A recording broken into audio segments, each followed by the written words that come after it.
Tesla is currently a trillion-dollar company, but 20 years ago, starting a brand new American car firm was considered a certain path to bankruptcy. No startup had successfully broken the monopoly held by legacy automakers for nearly a century.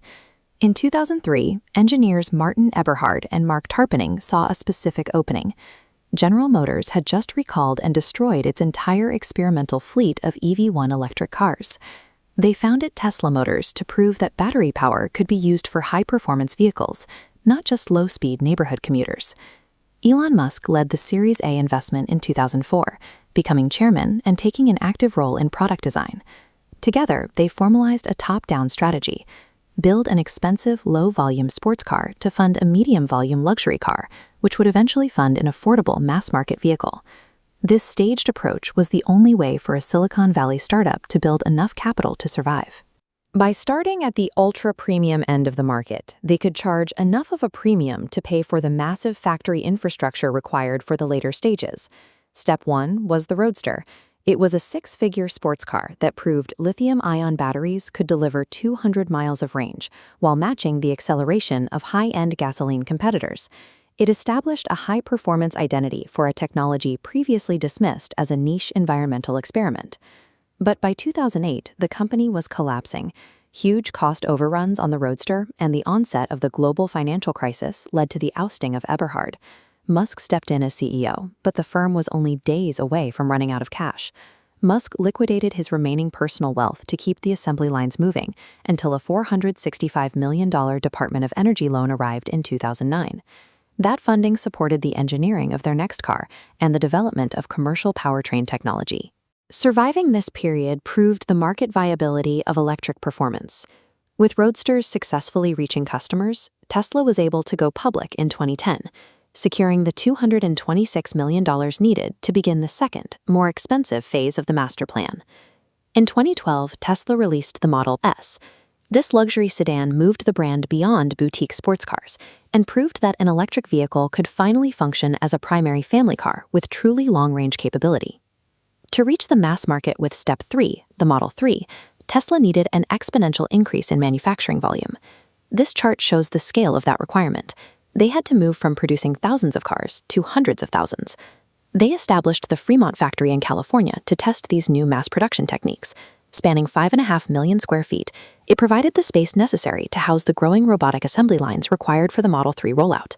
Tesla then expanded this model globally, building massive gigafactories in Nevada, Berlin, and Shanghai.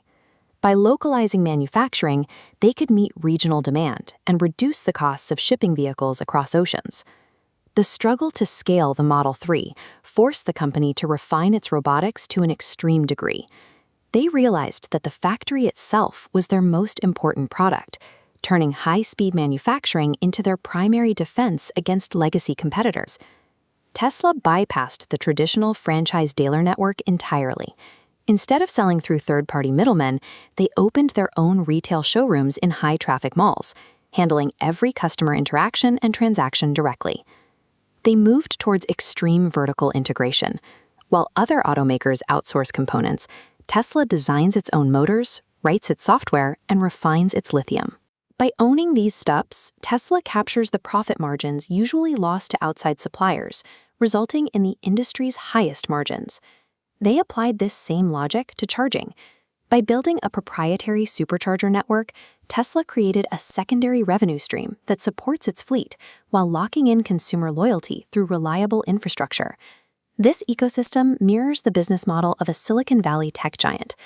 By controlling everything, from the software to the sales floor, Tesla generates revenue at every point in the vehicle's lifecycle. Tesla is now moving from a hardware focus to a software-driven model. Their cars are equipped with AI-capable computers that allow for recurring subscription revenue through their full self-driving hardware. Over-the-air software updates allow the cars to improve while sitting in a customer's driveway.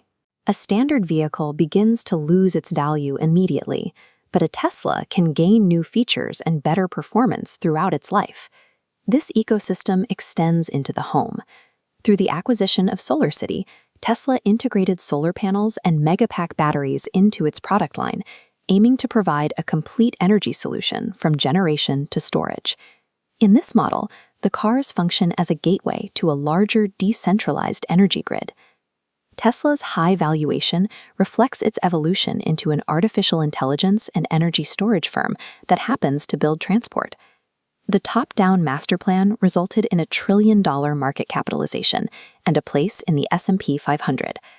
By starting with a niche sports car, they built the capital necessary to reach global scale. Gigafactory Texas represents the current peak of this effort. Spanning miles, it is a facility designed to build both the mass-market Model Y and the unconventional Cybertruck under one roof. The company's growth was driven by a specific mindset, treating the car as a software platform and owning the entire supply chain. To scale, they had to move past the role of a traditional manufacturer and become a vertically integrated technology firm. This strategy integrated electric transport into a broader clean energy ecosystem, providing a model for a sustainable infrastructure that other manufacturers are now working to adopt.